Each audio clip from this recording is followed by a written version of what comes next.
When it comes to cargo carrying, how does the R1T stack up against the Lightning? Let's find out. Clearly, the first thing you need to know is that the R1T is kind of sort of a mid-sized truck, and the Lightning is, of course, an F-150, a regular half-ton truck that just so happens to be electric. What I mean about the Rivian being kind of sort of a half-ton or mid-size combination is that some of the dimensions of the truck are a bit more half-ton and some are a bit more mid-sized. For instance, the track width, the distance between the two wheels, it's actually a lot closer to Lightning than a number of other trucks out there. And you can really see that with this wide fender flare here, whereas the F-150 is much more boxy, much more slab-sided. There are some dimensions of the R1T, most notably the maximum vehicle width, that are actually really close to a half-ton truck in America. But because of the way they've decided to flare the body around the big beefy tires and the wide track that we find, the body itself is definitely narrower than the F-150. You'll definitely notice the difference in width when I open the tailgates. The tailgate itself is wider in the F-150 Lightning. So if I measure this one is 62 inches wide, and the opening in its narrowest spot right here is right around 60 inches, so right around 5 feet. Over here in the Rivian, the tailgate is 51 inches, so definitely narrower, and the opening right across the rear, that's narrower as well, 51 inches. But interesting twist, when you hop inside, we find about the same distance between the wheel wells. Over here in the Rivian, no step integrated into the back, but we can open this power tonneau cover, which is a little on the loud side, and then we can deploy the side cargo tunnel opening, which also functions as a step, and then you can use this to hop up into the rear. It's definitely a taller hike than getting into the F-150. Thanks to the wide fender flares in the Rivian, we have about the same kind of width between the wheel wells back here, 50.5 inches in the Rivian. From an aerial perspective, this kind of reminds me of a flare side or step side pickup truck, and you can see the same sort of result on the inside, more of a squarer box in here where the bed does not pop back out and become wider like we find in the F-150. You can see over here that we have that pretty standard wheel well right there, and the bed becomes a lot wider around it. So definitely a wider bed. Also a longer bed and more of a traditional bed. So the Lightning is all aluminum construction except for the frame. So aluminum cab, aluminum bed. This one has a bed liner. It's sprayed in down there on that one that has those plastic caps on the top. Over here, we have a composite bed liner, and you can see that the power tonneau cover, if you opt for that option, does occupy some space at the beginning. So you get a slightly larger cargo area in that upper section right there if you don't opt for the power tonneau cover. As far as the spare tire goes, Ford and Rivian went in different directions. Ford puts the spare tire right under the truck. They call it a full-size spare, but it is in fact not the same size as the tires on the rest of the truck. So it's a little bit less full-size than you might think. Now over here in the Rivian, the tire is located in this storage area under that lid, so part of the bed. Now this particular Rivian does not have the available spare tire. It does look like an actual full-size spare would fit in here if you wanted to. Keep in mind that Rivian has a bit more of an off-roading mission in mind, so they seem to be a little bit more interested in that full-size spare. In the Ford, we find pretty traditional cargo tie-downs on the side, and you should know that because the bed on the inside is the same dimension as a regular F-150, on the outside the bed is a little bit different, inside however exactly the same. All the regular F-150 accessories, aftermarket things, etc. that you might want will bolt right onto the Lightning. So this has a much larger inventory of cargo carrying, cargo tie-down accessories, things like that available than we find over here in the Rivian. The Rivian will likely have additional accessories over time, but right now you're getting mainly just what Rivian has on offer. So 4 tie-down points on the inside of the bed, not as beefy as the ones in the Ford. You can see those small D-rings there. And then we have these arrow-style tie-downs on the side of the bed. We also have very similar arrow tie-downs over here on the roof of the Rivian if you want to put stuff on the roof. In the Lightning, we have larger tie-downs. They're removable. There's a little lock right there you can see. You can unlock them, lock them to the vehicle. And then other than that, we have just a pretty traditional truck bed in here. When it comes to power supply for your cargo, if you are interested in that sort of thing, we have more power available in the Lightning. There's a 30 amp, 240 volt plug right in there. We then have 20 amp outlets below that. This vehicle will supply 7.2 kW to the rear inverter setup, 2.4 kW to the other inverter for a total of just over 9 kW. Depending on exactly what you're doing with your truck, this may be a feature or not, but you'll notice that we have a pretty typical tailgate here in the Lightning. So big gap right there between the bed and that tailgate. Rivian does something a little bit different with this plastic ramp. You can see you can actually pick that up and you can see the gap between the bed and the truck itself. But this allows you to roll cargo or push cargo in and out of the vehicle. It could, however, mean that some things might get stuck in that area, basically between those edges of the ramp. I'm not entirely clear how this would work for, say, transporting gravel, something like that. Rivian also gives us integrated power outlets, but we don't find the same kind of power output capability that we find in the Lightning. I haven't found an exact spec for this, but these are 15 amp plugs, and I was not able to power some of the larger power tools that I have. It seems like it cuts out right around 18 or 1900 watts. On the other hand, the Rivian does have a full adaptive air suspension, so we have an onboard air compressor, which could be pretty handy. You can fill up not just the truck's tires, but whatever other tire you might be interested in. The adaptive height air suspension could also be used if you need to make the cargo area lower or higher for your particular use. Right now it's pumping up to its highest height mode, so we'll go over here and measure the load-in height of the F-150 Lightning. It is right around 37 inches. This is not the most scientific test because my driveway is not the most level, as you can see. But in its highest height setting here, it looks like the Rivian is right up at around 39 inches. And if I just pop in here and lower this down to the lowest setting, then we certainly get that sinking feeling, and all of a sudden the R1T is going to look a lot smaller than the Lightning parked next to it. It's worth noting that the suspension will get really low, but the minimum ground clearance along the center of the vehicle is actually always going to be higher than the F-150 Lightning. And it may not look obvious from the outside, but the reason that is because the battery module and the motor modules of the Lightning hang down in the middle. And Rivian tucked them pretty high up in the vehicle. So even when this is on its lowest height aero setting, you still get about an inch more ground clearance than you will ever find in the F-150 Lightning. And you can pump this all the way up to 15 inches of ground clearance on the road tires that I have on mine. If you get the all-terrain tires, then it will actually have a little bit more ground clearance. And the Lightning over here, it's always going to be right around 8.9 or 9 inches or so. Now in this lowest height mode, we have a lift-in height of 33 inches. So it definitely goes significantly down, making loading cargo perhaps a little bit easier. Then you could just pump it right back up. One thing worth noting, however, the Rivian does not automatically lower itself like many air suspension vehicles. So if you're familiar with a Jeep Grand Cherokee or a Range Rover or something like that, clearly the kind of vehicle that this suspension was modeled on, then you should know they will automatically lower when you put it into park. There's an option for that. There isn't one on the Rivian, so sometimes you'll get out and you'll find yourself strangely high. The adaptive height air suspension and the off-road mission of the Rivian R1T likely contribute to the payload and towing capability we find in the truck, but also its high curb weight. The Rivian is by far the heavier truck in this comparison, over 7,000 pounds as equipped. That's about 1,000 pounds more than this Lightning.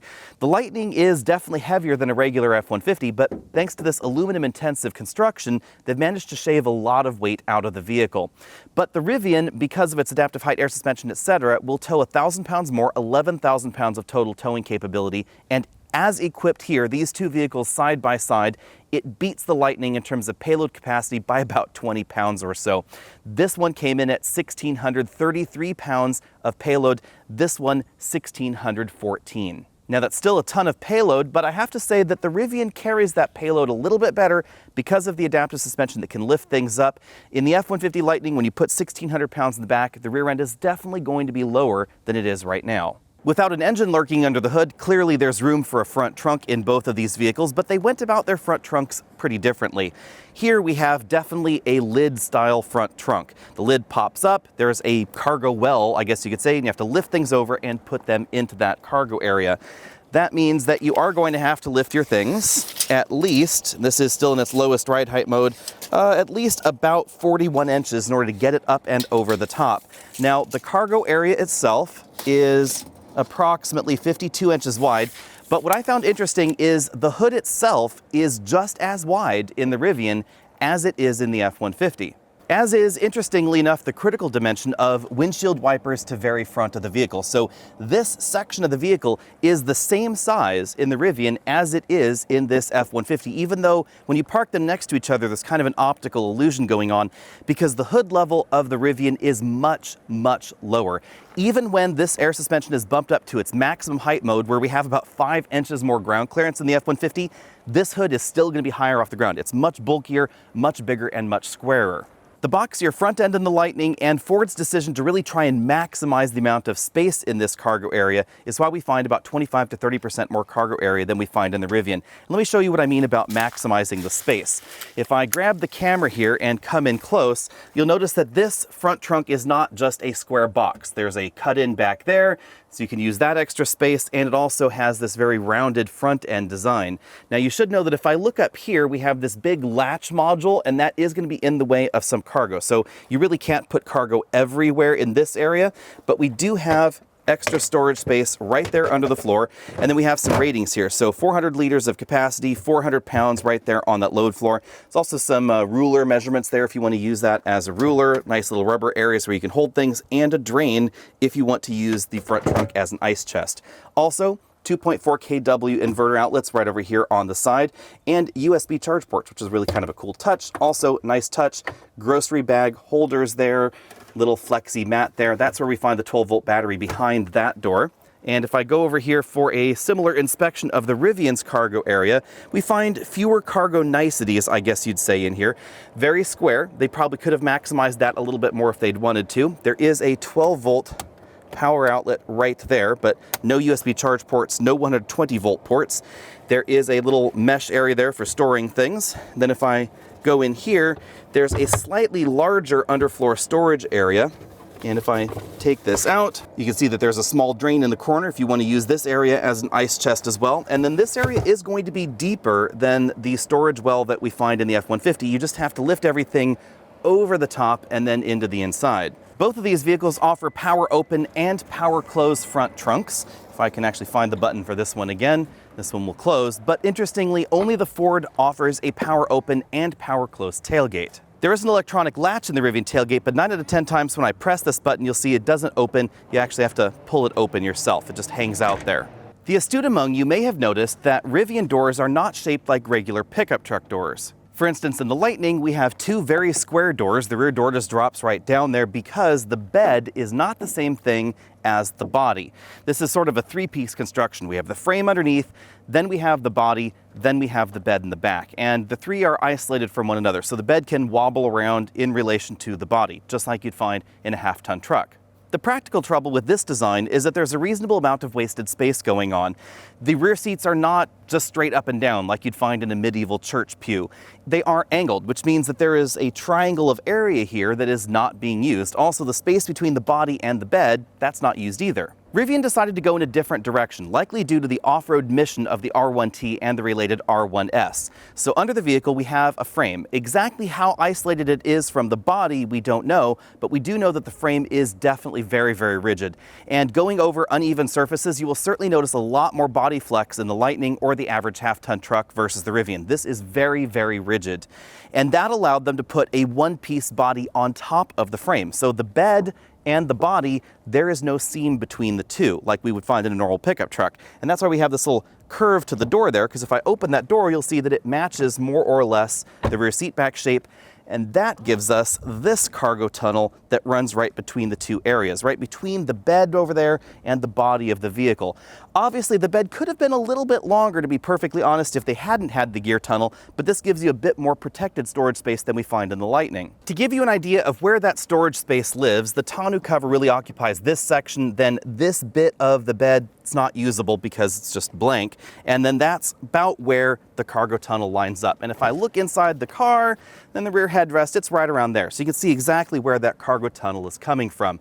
Also, the bed in the Rivian is a little bit higher off the ground, all things being equal, because of where the spare tire is located. When you combine this storage area with the front trunk, the Rivian actually has more covered cargo space than we find in the F-150 Lightning. This tunnel does have a 120-volt outlet, one on this side. There's a 12-volt outlet on the other side, and it's not completely isolated from the cabin. There is a little sort of ski pass-through like roller door that allows you to air condition this space from the air conditioning in the vehicle to keep it a little bit cooler. This is also where certain Rivian accessories are going to go, like the available camp kitchen, other things coming in the future, and you can bet third-party accessories as well. I love the cargo tunnel, but I wish it had a handle, either a pop-out handle like this or some other arrow handle, because here's how you open it. You press this button on top, it opens just a tiny little bit. Then you have to carefully put your fingers in there and pull it away from the vehicle. I see a lot of scratches happening right there in the upper section if this is an area that you use frequently, and then you end up having to kind of close it either forcefully or really press on it with your hand. I'm not quite clear which is a better way to do that. If you want to close it, you can just sort of toss it up there right like that and it will close, or you could try and just press on it with your hand right in that area, but you do have to use a decent amount of force. Which truck is the cargo carrying champ? I will let you decide down there in the comment section, but I will say that they are definitely focused in different areas. The F-150 has a regular old half-ton pickup truck bed in the back. That means it's going to be wider, even though it's not wider between the wheel wells than the Rivian, it is going to be wider in general terms. So if you want to put bigger, bulkier items, they're going to fit in the F-150.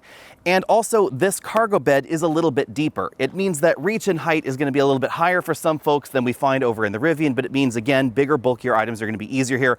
Also, the opening is wider than that in the Rivian. When it comes to actual pounds of payload, however, they are basically the same, with the Rivian having a very slight lead. And the way that they drive when they're at max payload, the Rivian has a slight advantage as well, just because of its adaptive air suspension. When it comes to covered storage, the Lightning has a bigger front trunk and a lower load-in height, but the Rivian has the innovative gear tunnel that allows it to have more total storage than we find in the Lightning, by a reasonable amount. And a lot of really great practicality here, because you can put some really long items in this gear tunnel.